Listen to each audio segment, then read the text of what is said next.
Velike tikvice ne bacam, čuvam ih za zimu i pretvaram u ananas.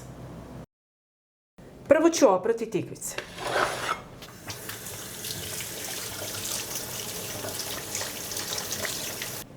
Trebaju mi zrelije i krupnije tikvice.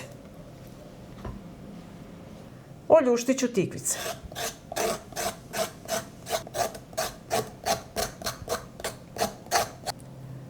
Oljuštene tikvice sečem na deblje kolutove.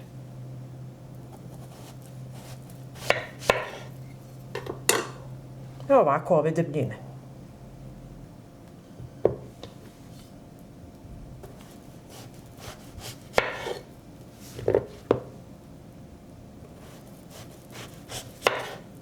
Sredinu tikvice vadim sa kalupom, treba mi samo čvrst deo.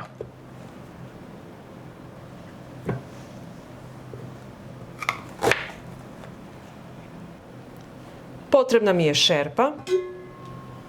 U šerpu sipam 1,5 litara soka od ananasa. Iscedit ću limun, potrebno mi je 360 ml limunovog soka. Dodajem 360 ml limunovog soka.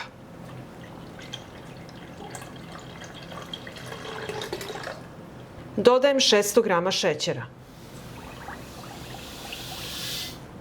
Šerpu stavljam na šporet i zagrevat ću dok se šećer ne istopi.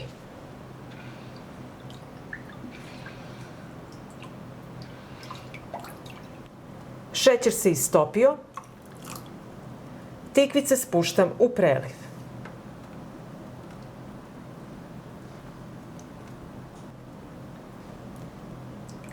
Sačekat ću da preliv proključa, zatim smanjujem temperaturu i kuvam 15 minuta.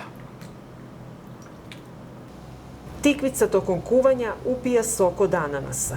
Ne kuvam je predugo jer želim da komadi ostanu čvrsti i celi. Potrebne su mi čiste i oprane tegle. Nakon 15 minuta kuvanja, tikvice spuštam u teglu.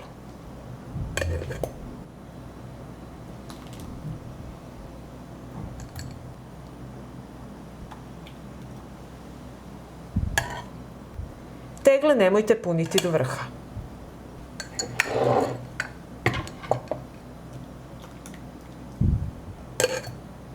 Preliv sipam u tegle da prekrije tikvice.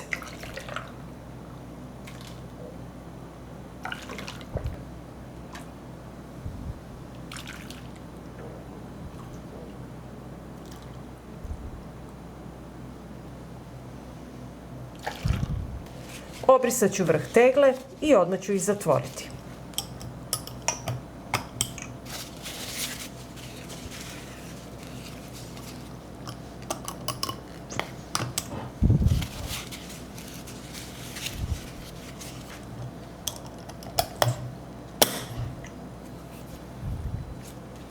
Potrebna mi je dublja šerpa.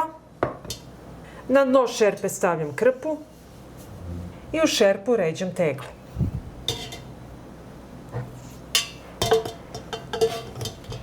U šerpu sipam vruću vodu do visine poklopca. Šerpu stavljam na šporet. Od momenta kada voda proključa, pasterizovat ću 15 minuta. Nakon 15 minuta pasterizacije sklanjam šerpu sa šporeta. Ostavit ću tegle da se postepeno ohlade u vodi. Kada se tegle ohlade, nosim ih na tamno i hladno mesto do upotrebe. Od prezrelih tikvica dobili smo zimnicu sa ukusom i izgledom ananasa. Ako vam se dopada video, ostavite mi srce u komentaru i like. Hvala vam, dragi prijatelji!